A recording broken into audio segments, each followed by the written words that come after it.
It's my 41st birthday this week. No big party, just a quiet dinner with my rainbow babies, my husband, and a simple cake we baked together. And honestly, I'm exactly where I need to be. A simple celebration. A slower one. A moment to breathe, to reflect, to begin again. Maybe you don't feel like celebrating either. Maybe you're craving a new kind of start. Quieter, wiser, gentler. For the past 11 years, I've stood behind the scenes of a bakery. A bakery that was never meant to last this long.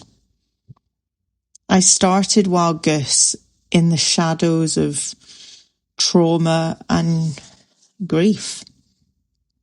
The geese flying north to find warmth. These wild geese signalled a season of change, and that is what I craved more than anything. I left my chef's job to heal, to make space. I began baking because it felt safe. It felt doable. It gave me something to control when life felt uncontrollable. It wasn't supposed to be permanent. But somewhere along the way, it became home. And now I'm stepping out from behind the counter to share how bread, community, and time brought me back to life. In the early days of baking, I was broken in every way you can imagine. I had lost more babies than I could count on one hand.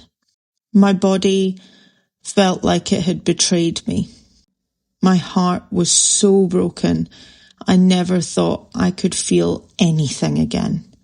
I was just functioning on autopilot. I found comfort in the act of baking. Well, really, in the companion I discovered at the back of my fridge. A sourdough starter that a friend gave me.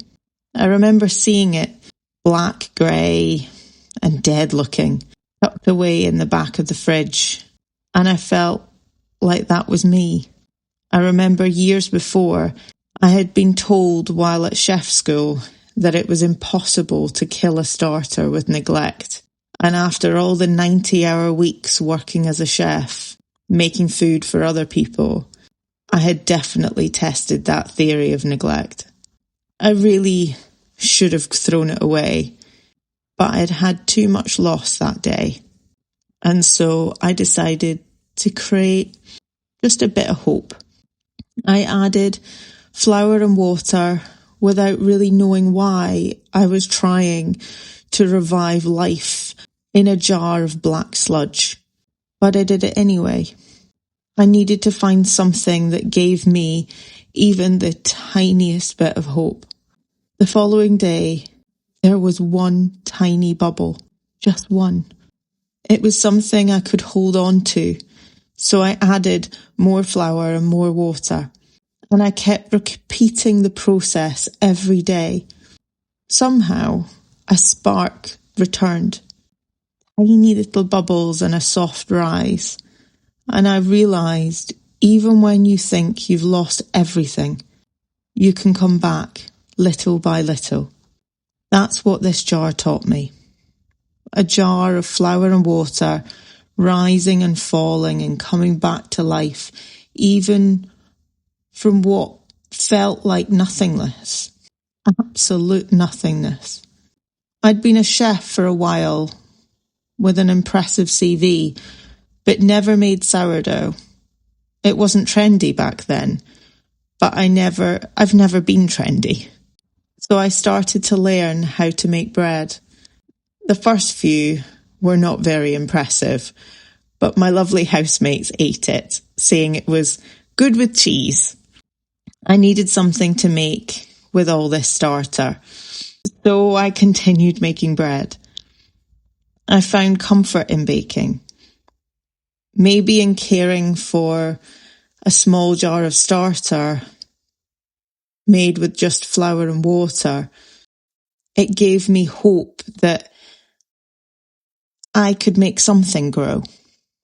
I kept baking through all the miscarriages, through the exhaustion and the nights I quietly wondered if life could ever change. Every time I fed it, it fed me back in its own gentle way. Baking isn't just about nourishment. It's a reminder meaningful change takes time. Growth is usually invisible at first. You don't see it. You just trust the rise. So if you're in a season where you're feeling flat, invisible, wait. Feed the small thing. Give it time. It might surprise you.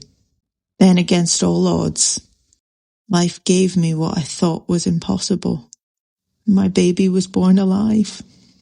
I wish I could say that joy came easy after that, but it didn't. My first rainbow baby daughter was born, but she was taken to intensive care seconds after birth.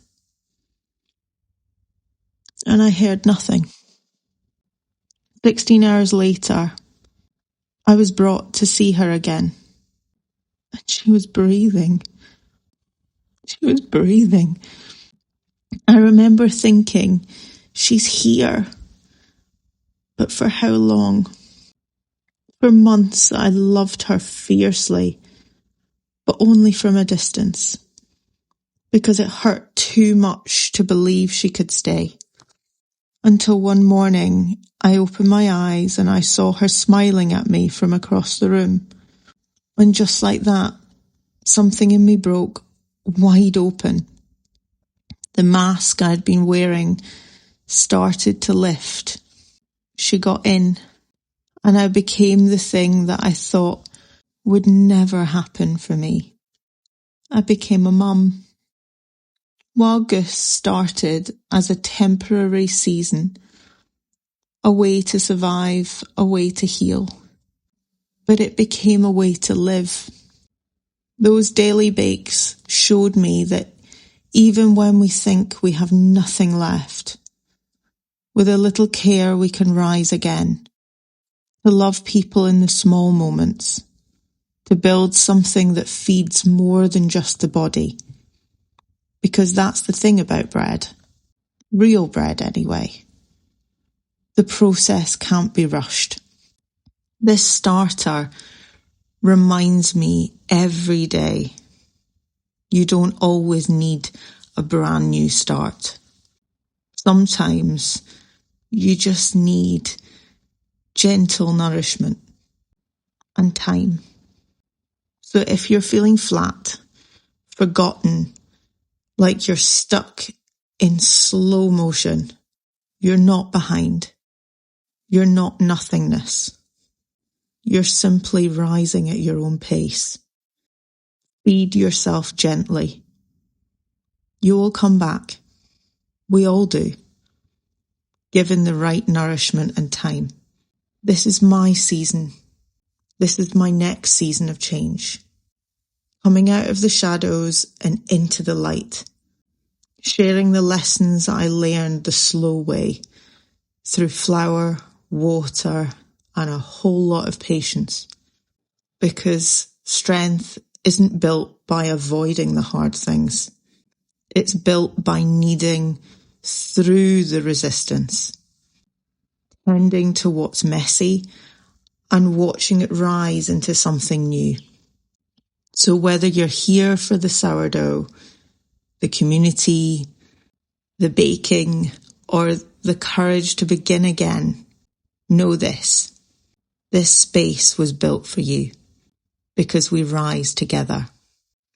Come for the sourdough. Stay for the soul.